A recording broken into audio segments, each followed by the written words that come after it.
So what I'm interested in talking about today, I've talked about it a little bit before in here. Well, I'll just read this quote from Ramana. It's a little challenging. This is from a teacher, India, Ramana Maharshi. If you don't know, I think the people in Zoom all know who this is, but on Facebook, if you don't know. There's a long story. I'm not going to read the whole thing. He just says at the end of the story, he says, yes, the eyes of the Janani, which is a wise, awakened person, are likened to the eyes of a dead goat. They are always open, never closed. They glitter, but they see nothing. Though it seems to others they see everything. But what is the point?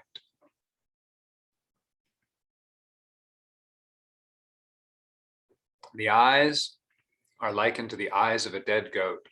They are always open, never closed.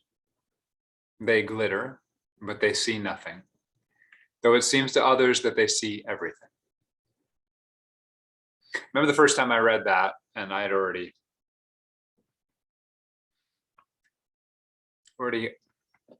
experienced this point of view. And sort of, and I was like, that is just a very good description. It's not one you're going to put on, your tea bag, right? When you dip it in, and you look and it says, today it says, I hope you have the eyes of a dead goat, right? It's not going to be, not going to quickly sell incense or anything. But I think sometimes when an image is challenging like that, it doesn't appeal to our normal desires for what the spiritual path is about, right?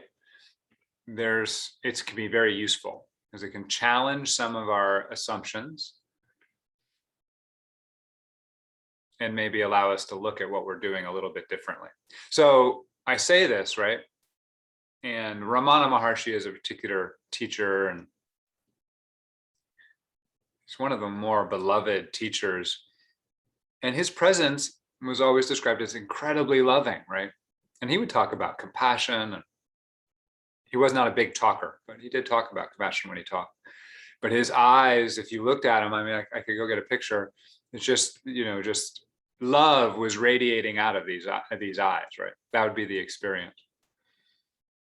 And yet he's also saying, I have the eyes of a dead goat. And there's a lot of wisdom in trying to coming to see how those two things are compatible.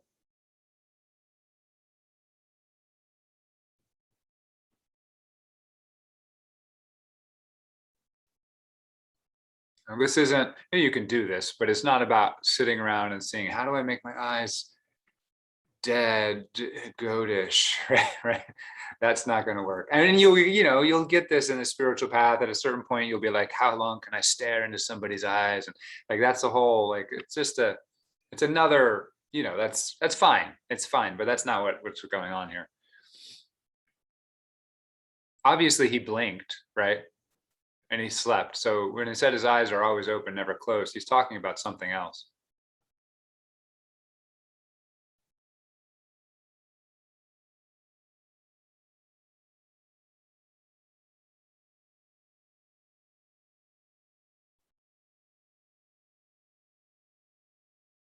The obvious thing is to talk about some form of non-attachment, right?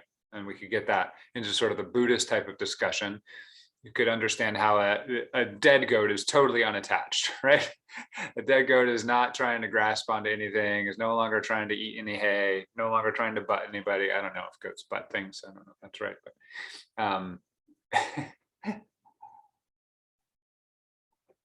I've read this in other passages of his. He talks about how when goats die, their eyes stay open, and he was just struck by that in some way. But all desire has disappeared in a way. All attachment has disappeared. That's a simple way of trying to understand it, and can make it consistent with lots of other spiritual teachings, right? but it kind of really emphasizes what a lot of people don't like about the teaching of non-attachment, right? That, or what's sort of a little bit, the teaching of non-attachment can seem a little cold.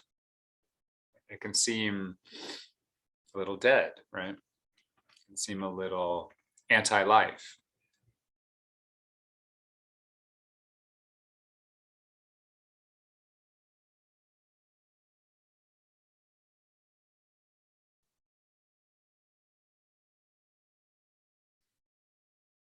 So let's just get at this a little bit from a little bit different direction. I often talk about acceptance here, and honestly, what I'm talking about is the same thing that he's talking about. I'm trying to put it in really mundane terms that can get you going in the right direction. But let's think about some of the things I use to sort of point us in the direction of acceptance. It's just a word, right? It's not your everyday acceptance. We're pointing towards something else with using that word.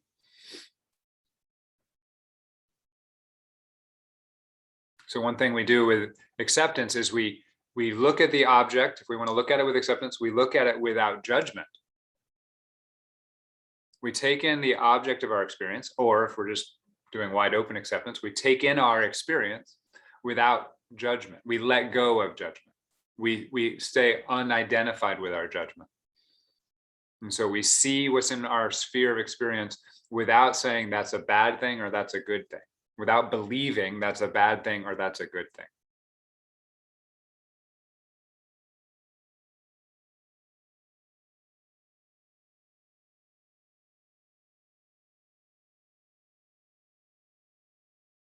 This doesn't mean we don't have preferences. This doesn't mean we can't make choices. This doesn't mean we can't fight for civil rights or anything like that. But there's a way of experiencing the world in front of us and going, this is the way the world is. And I'm not going to identify with, I'm not going to experience it through my judgment.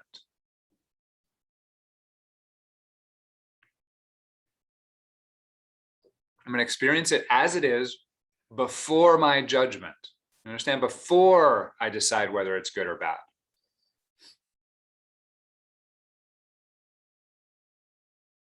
That's acceptance. See, if you've already decided the thing is bad, you can't have a moment of acceptance. You can't have a moment of real contact with it because you've already rejected it. The same is actually true if you've already decided it's good.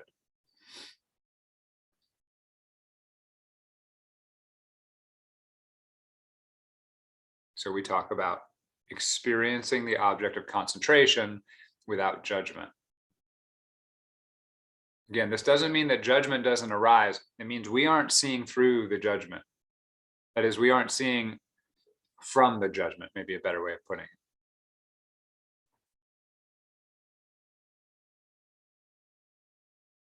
So that's a sort of abstract way. We can put this in very particular ways. Sometimes I'll say, don't try to fix anything.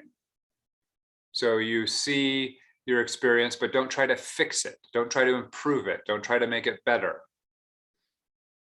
You want to see it as it is without trying to fix it. I really like to use the example of a friend. You go to a friend and you've got a problem, and you've got something big has been happening in your life and you want to share. And the kind of friend, sometimes we really want advice and like, tell me what the hell to do. But most of the time we want someone to listen to us and hear what's going on. And the kind of friend, or you may be the kind of person too, I have been in the past, where you're just like, okay, I'm listening to what they're saying, but I'm immediately seeing, how can I fix it for them, right? How can I fix their problem? How can I, all right, well, all you got to do is this. All right, I hear what you're saying, but this is what you got to do, right? Because I don't want them to be unhappy anymore. It sort of comes from a good place, right? But you're trying to fix it. And what does it feel like to you as a person when the other person is trying to fix you or fix your problem? You feel like you're not being heard, right? Again, there might be times when you literally ask for someone to fix your problem, and then you might feel like you're being heard. But most of the time, that's not what they're fixing before they're hearing, right? They're fixing before they're listening. They're judging before they're experiencing. And so this is what when we say we look at the object without trying to fix it or improve it in any way. We're letting go. It's a way of letting go of judgment, but it's another way of getting at that.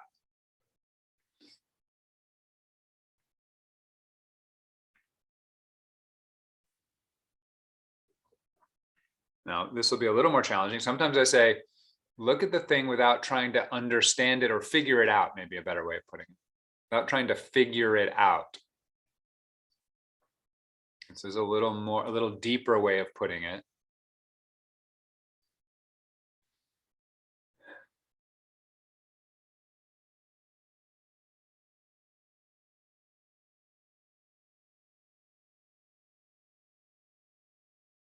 When you look at your life or the moment as a type of small puzzle,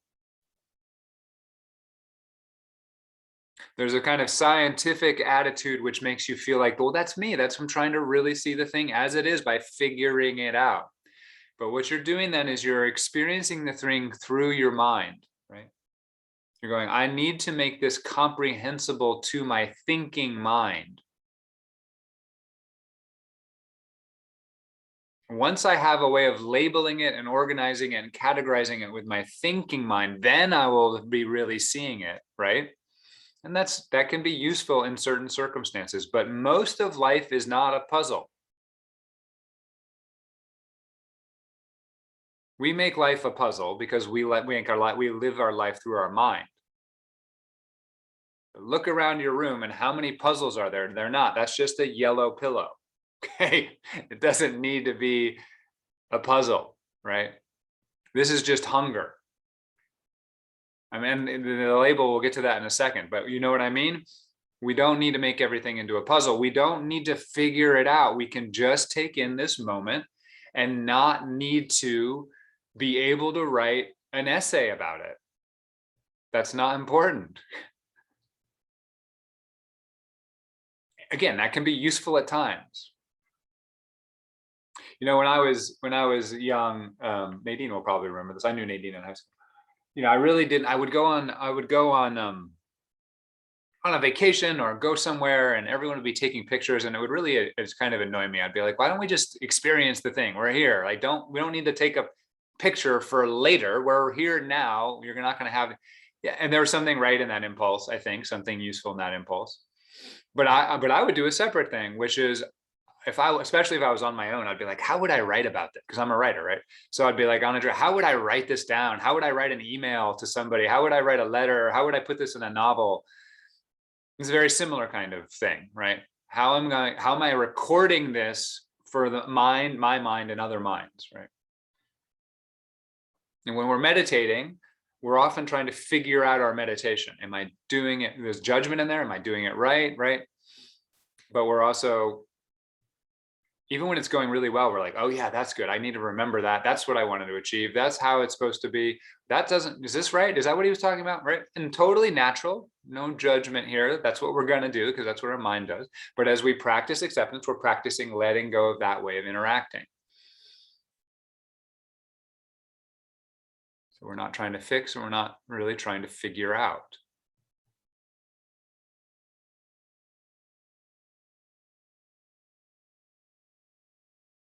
That's a really hard one. We're very addicted to figuring out. We're addicted to the other ones, but it's actually fixing and judging. I think it's easier. I could be wrong. And they're both very, very hard to drop. But it's easier for us to see how we could do it, right? We're like, okay, yeah, there's the judge. I see the judgment, so that I can sort of see some separation from, or I can see I'm trying to fix. I just step back and I won't try to fix. But figuring out is so automatic. It's just the mind operating.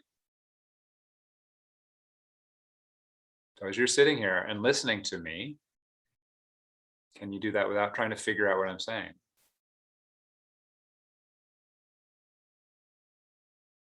Let's get a taste of what that's like.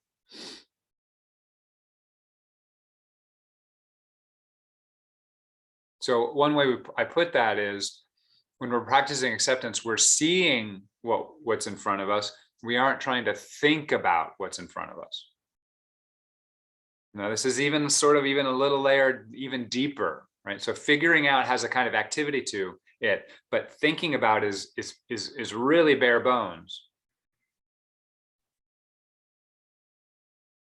But we're letting go of the idea of thinking about, right? Thinking about has this narrate. It's like me writing the story later. Like oh yes, I was on a cliff and it was, right? That's the thinking about. We're so, I want to go back to that. It's like we're so addicted to that. We get to a beautiful view on a mountaintop. It's interesting. I'm remembering what this used to be like, because this isn't how it is anymore. And I'm remembering how impossible it would be not to do it this way. You're there and it's like, this is amazing. One, I'm judging it. This is amazing. So amazing. Now that I've decided it's amazing, I want to capture it. I want to hold on to it in some way, right? And so I'm like, oh, wow, I want to tell my story. This is amazing. Why is it amazing? It's amazing because of that and this and that. All these amazing parts. That's why it's amazing. And how would I tell somebody how amazing this is? Oh, wait, I got to take a picture and put it on Instagram to establish how amazing it is, right? It's almost like we think that if I haven't let the mind figure it out, understand it, label it, conceptualize it, then I don't actually have the amazing thing. But that's the opposite of the truth. We lose the amazing thing when we start doing that, right? But it's so automatic. It's so hard to be like, to just enjoy the thing in front of us. I'm talking about a good thing. Obviously, bad things work the exact same way.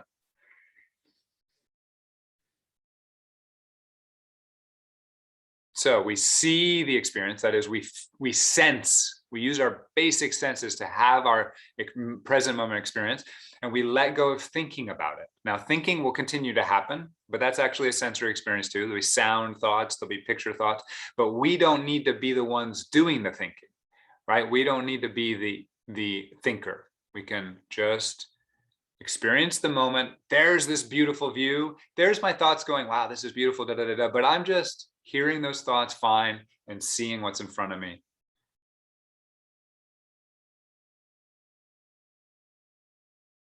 And so the very last sort of like layer of the way I like to put this is we let go of any conceptualizing or categorizing. Again, I'm not saying that stuff won't happen, but we let go of it, right? We don't identify with it. So even to the point where I said, that's a yellow pillow, we let go of that, right? It's not a yellow pillow, it's that, right? It's that experience that I'm having right now. It's an amazing view. No, it's not an amazing view. It's that. It's this.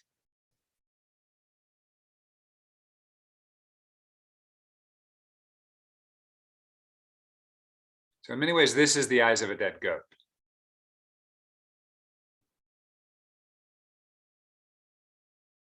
To turn off all this other stuff. They're always open, never closed. What does that mean? You're not rejecting any part of your experience. You're open to all of it. You're not choosing one part of the experience and elevating it. Always open to everything that comes in, never closed.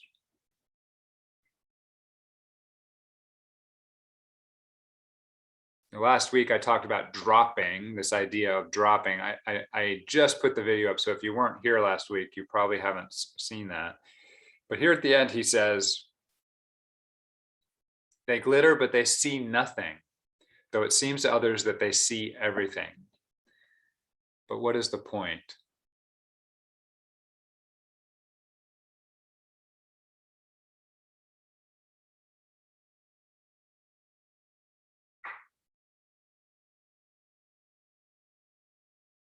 As we practice acceptance, the deepest level of this acceptance is a kind of, I'm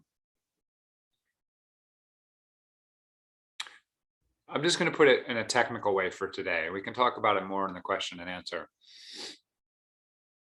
We usually use our attention to pick out an object and put it front and center. And so we see it, right? As we drop more and more, as we stop getting attached to the names, the labels, the narratives, the judgment, we stop seeing the world that way. We aren't seeing individual objects, people, things, narration, right? We're letting those things, it's like we're watching the ocean and we just letting it flow as a whole ocean. Rather than saying, there's a wave, I'm naming it Fred, right?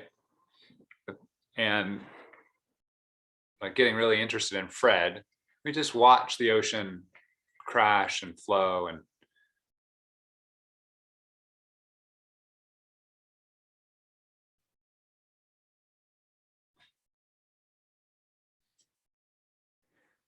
one of the most interesting experiences I had is the first time I really was in, they often call it the witness state. We've talked about it before in here. It's one of the earlier awakening experiences one has, especially if one's following the mindfulness path. It's a very big, spacious mind, and you are just dropping, everything's dropped, and the world is, anything in the world is well, you really have the eyes of a dead goat in this. You don't have this, it's not causing any problems, right? And so I, like when that first happened to me, I had a whole bunch of like human issues, like history and memories and traumas just arising, and they were rising very fast, and they were just popping and disappearing because there was no attachment to them, right? They were just getting to flow right through like a river. And I've mentioned this before, but it's a state of strong non-attachment, if we want to use that word. And one of the most striking parts of that experience for me, I was in that for a long time, and I was particularly in it for one long afternoon in the meditation hall. And I opened my eyes at the end of a sit and I just look around, and immediately I was just flooded with compassion and love for everybody in the room. And that was a consequence of, or maybe you might even say, part and parcel of the experience of non-attachment.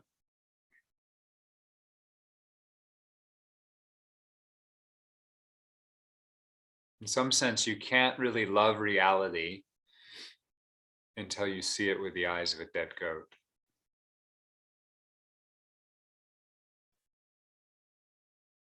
Because every moment before then, you are picking and choosing, pushing away and pulling,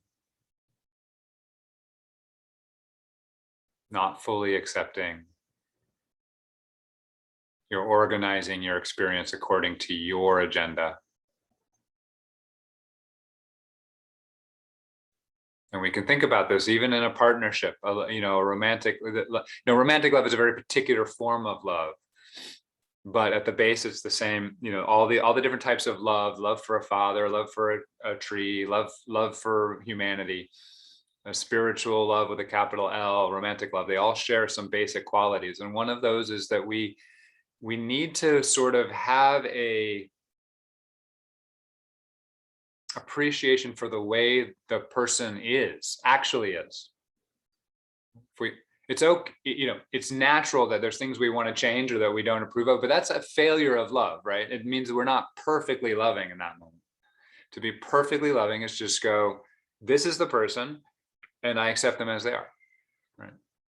It doesn't mean you can't have conversations about where the things are going to go and how to improve, but the starting point is, I want to know you as you are, as you actually are.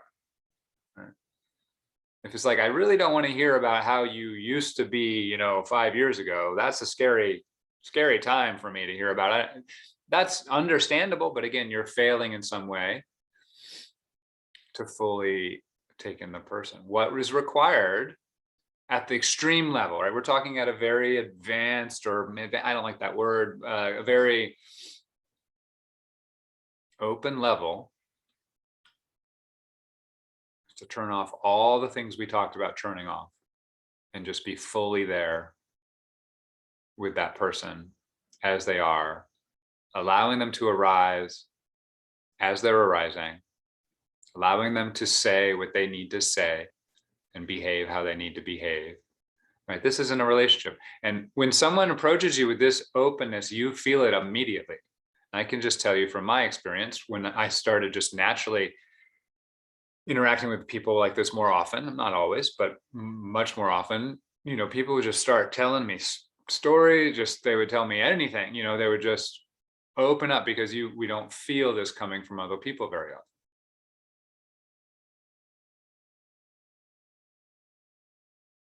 And so this is what's being talked about here.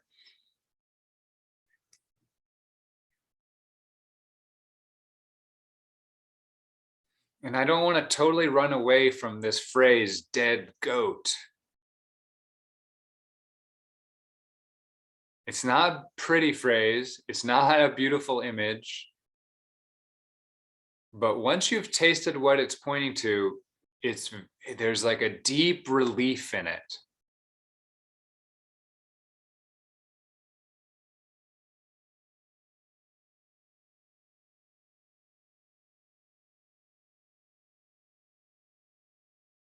And there's a real, when we awaken, we die to the world in a way, right? And that dying to the world is really an immense relief. It's an immense relief. Because think about how tiring it is to do all the things I was talking about. Every moment of every day, we have all these, there's tens of thousands of things going on in my experience right now. And I need to be judging them all, organizing them, deciding which ones are good and which ones are bad, protecting the good ones, getting rid of the bad ones, organizing in my mind for my memory so I can tell myself what I need to do in the future, or I need to tell somebody else. It's exhausting.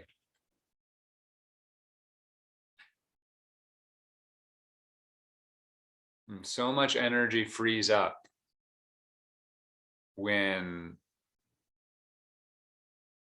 we start turning that down, turning all those activities down, all the addiction, we start to let go of.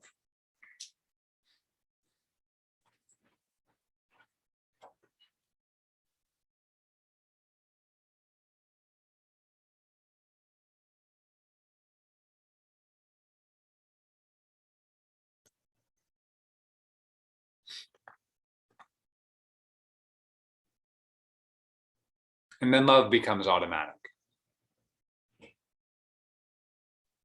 And life becomes automatically alive.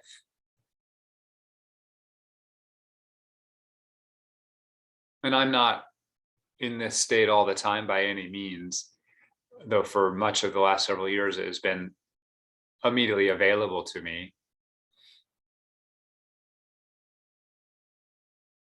Because as you open up energy, other attachments will come up and they'll need to work their way through, and that's fine. But for those periods of time when you really can be engaging with the world this way, love is automatic, and the aliveness and freshness of life is automatic.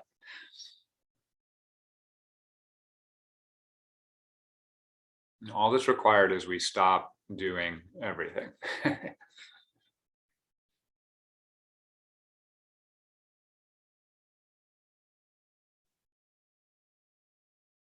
Okay, so let's sit.